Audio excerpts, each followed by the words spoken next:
So I've never really done a vlog before. I've always just built motors and taken pictures and made videos out of like a picture show or like a slideshow. But I thought that I would make a video out of this build because it's not very common where I'm from. So this is a 2.7 let's have a look. It's a AJK engine, and it's from an A6 that I bought from a friend of mine, and I got it with a box. It's an automatic 4-wheel drive box, which I'm probably gonna put up for sale because I want a 4-wheel drive manual. So probably gonna buy a 2.8 Quattro manual and then swap this motor into it if I can. But yeah, these are the rest of the parts that I've got with the engine. There's a hell of a lot of parts compared to the normal 1.8T motors. So I feel a little bit out of my depth, but I feel that I'll be able to do this build because I have a lot of experience with the 1.8Ts, and you know, if you think about something long enough, you'll find a solution for it. So I got this with the loom and computer box, and this is the computer box that it comes with. Complete loom. Still a bit of a mess, but I'll clean that up at some stage. Try to clean out these intercoolers. I'm still gonna run side mount intercoolers, but I'll have to have a look at trying to clean them up, or maybe getting replacement aftermarket side mounts. Yeah, this motor it's a bit rough, I'm not gonna lie. The one thing that I'm struggling with is taking off this water pump that's running from the left to right of the screen out of the block, and that attaches to the two heads here. So that's what I'm busy with at the moment. I'm gonna strip this motor down completely and try and clean it up, check what needs to be done on it. I'm most likely going to do a full rebuild, so rings, bearings, valves, tappets, all the gaskets, everything. You can see when the previous owner had it, they loved gasket maker. So I'm not a big fan of gasket maker, but it does have its merit. But yeah, we can't keep using gasket maker to seal up stuff. Sooner or later you'll have to find a way to seal it up properly. So I'm going to take off the tappet covers and see what the inside of those look like, and then we'll take it from there, I guess.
finally gotten the tappet covers off, or valve covers, if that's how the naming convention goes where you're from.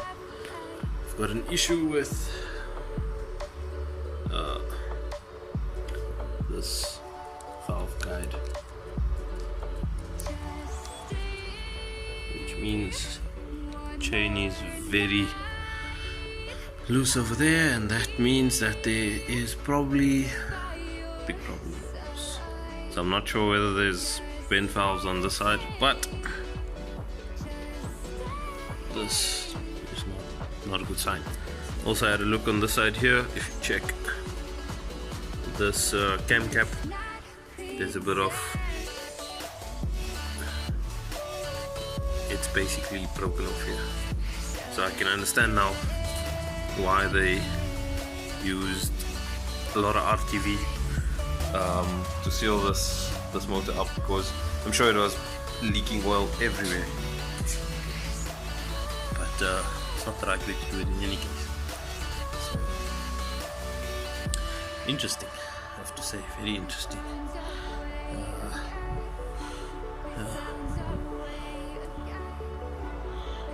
This thing is toast. Also, this tensioner guide is properly broken. So let's see, maybe we can take the cams off and have a look, see what's going on inside. Well, see what's going on furthermore with these chain tensioners.